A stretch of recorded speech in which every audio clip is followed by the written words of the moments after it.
All right, it's now time for Ask the Expert. We all know as we age, our bodies tend to get a little bit more stiff. So today we're talking about building strength, agility, and flexibility while reducing back pain. And guess what? We got Wellness Ambassador David Pritchard and personal trainer Adam, and also Alex. Axel. Okay. So I brought backup. you got the men here. Yes, you did.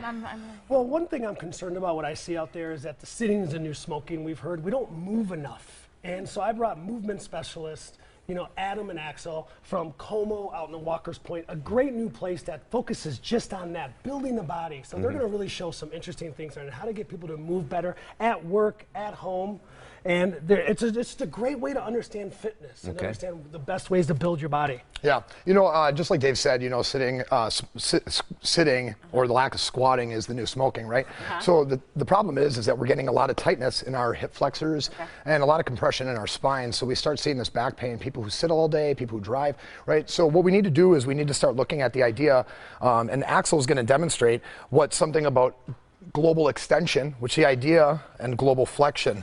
So by opening up the chest, externally rotating the thumbs, lifting the thoracic, stretching the hips. This is a great exercise. And then why don't we have you move right here into the light? You can see there you go. Really see that. Yeah. And as he's doing this, you're going to see, like we talked earlier, it's a better squat, a better runner, a better climber, a better mover. And you're going to need this thoracic mobility, like Dave said, as you're squatting, keeping the chest up, not dropping, folding forward. So the second one that Axel is going to show is going to be a great way to increase hamstring flexibility and dynamically. So as he's going down, he's going to exhale his breath. He's lifting the toe up, getting a really good full stretch in the hamstring, right? So pulling that heel cord and reaching forward. But a lot of guys movement too. Yeah.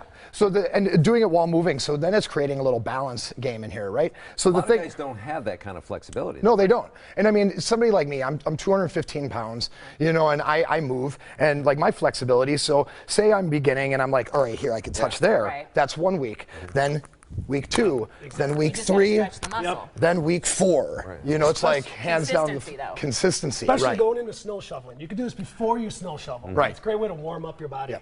And then the last one we're going to show, everybody's kind of seen this, but they forget the importance of it, which is going to be a plank, right? So lower back pain is derived from weak abdominals, right? So what we need to do is we need to make sure that while we're holding our plank, this is the thing, let's do it right. So normally people do this and they get all this pressure here. What we need to do is we need to tilt the pelvis anterior, right? So this is this kind of tuck. But the instructor would be yelling at me now. Always Your say butt lower your is butt. up. Lower your butt. Right. And the problem is they're misinformed, right? Okay. So there's a way that the spine is meant to move and the way that our muscles stabilize us, and there's ways that they don't. Unfortunately, we're meant to move on. And look All at right. That's it. Pseudo downward dog. Yeah. It's a better way to move. I'm telling you. Well, if you got a question for our experts, email them at asktheexpert@todaystmj4.com. You can see the number right there on your screen. We'll be back right after this.